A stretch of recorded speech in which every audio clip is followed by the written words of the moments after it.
নমস্কার বন্ধুরা আজকে কাজ করছি এসিডিসি একটা লাইনের, যেখানে আমি একটা সুইচ বানিয়ে রেখেছি, সেটা আপনাদের দেখাচ্ছি কেমনভাবে করছি। ঠিক আছে, ধৈর্য দিয়ে দেখুন খালি। তো বন্ধুরা, এই যে প্লাগ পয়েন্টটা আছে, এই প্লাগ পয়েন্ট থেকে যে কোনো একটা তার নিউট্রাল বা পজিটিভে একটা লাইন, এর ভেতরে দুটো পয়েন্ট থাকবে, একটা লাইন এখানটায় দেবেন আর একটা নিউট্রাল বা ফেস ডাইরেক্ট যাচ্ছে। তো যে কোনো একটা লাইন এখানটায় আসার পর নিচ থেকে একটা লাইন বেরিয়ে যাচ্ছে, সেই লাইনটা বেরিয়ে গিয়ে এই সার্কিটে এখানে জয়েন্ট হলো। আপনাদের বোঝার জন্য আমি করে দিয়েছি এখানে এসি ভোল্টেজ দেখবেন কেমন করে। সব যখনই দেখবেন যে চারখানা ডায়োড এখানে আছে, এটা মব আছে, রেজিস্টার, ঠিক আছে, একদম লাস্টে দেখুন একটা রেজিস্টার বসে আছে, তখনই বুঝতে পারবেন যে এইটা হচ্ছে আপনার এসি লাইন।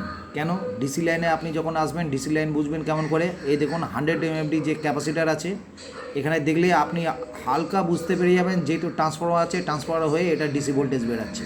তো এখানেও এসি ডিসি লাইন করা আছে, এখান থেকে এসি ডিসি লাইন বেরাবে। ঠিক আছে, এখান থেকে বার করার পর দুটো লাইন যেই বেরাবে, তখন আপনারা দেখবেন এরকম যত এলইডি আছে আপনার কাছে পুরাতন যদি থাকে, সেগুলো আপনি টেস্ট করতে পারবেন। এখান থেকে আপনি ডিসি লাইন পেয়ে যাবেন। আর যখন আপনি এই প্লাগটাকে আপনি দেবেন, প্লাগটা দেওয়ার পরেই আপনার এই সুইচটা, অন অফ সুইচটা আপনার কাজ করতে শুরু করবে।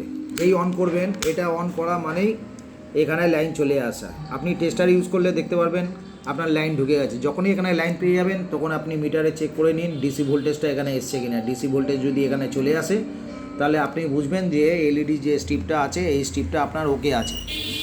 এটা আমার টেস্টিংয়ের জন্য আমি বানাচ্ছি, কারণ আমার কাছে অনেক বাল্ব টেস্টিং করতে আসে, আমি তখন বাল্বগুলো, এই সব বাল্বগুলোকে আমি চেক করি।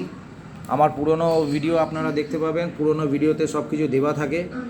2000-3000 ভিডিও আমার পুরাতন আছে। যারা আমার নতুন সাবস্ক্রাইবার আছেন, তাদের জন্য এই চ্যানেলটা অতিরিক্ত গুরুত্বপূর্ণ, কারণ আমি এটা যেহেতু আমার ওয়ার্কশপ আছে, ওয়ার্কশপে একই কাজ বারবার আসে, মাঝে মাঝে অনেক পুরাতন কাজও আসে। সুতরাং যারা নতুন নতুন সাবস্ক্রাইবার আসছেন, তারা অবশ্যই চেষ্টা করবেন নতুন ভিডিওগুলোও দেখতে, কারণ পুরাতন ভিডিওগুলো যেগুলো আছে, পুরাতন ভিডিওগুলোতে আমার অনেক কিছু ইম্পর্ট্যান্ট জিনিস যেগুলো আগে শিখিয়ে এসেছি বা আপনাদেরকে বলে এসেছি যে কেমন করে করছি।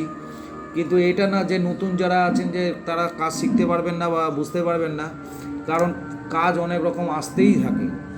সুতরাং আগে পিছু এমনি করতে করতে করতে করতে সব কাজগুলোই দেখবেন আপনাদের সামনে চলে আসবে। আমার যেহেতু ওয়ার্কশপ আছে, ওয়ার্কশপে কম বেশি এমনি কাজ আসবে। কোনো কমেন্ট আপনাদের থাকলে দেবেন, নিশ্চয়ই তারও রিপ্লাই আমি দেবো।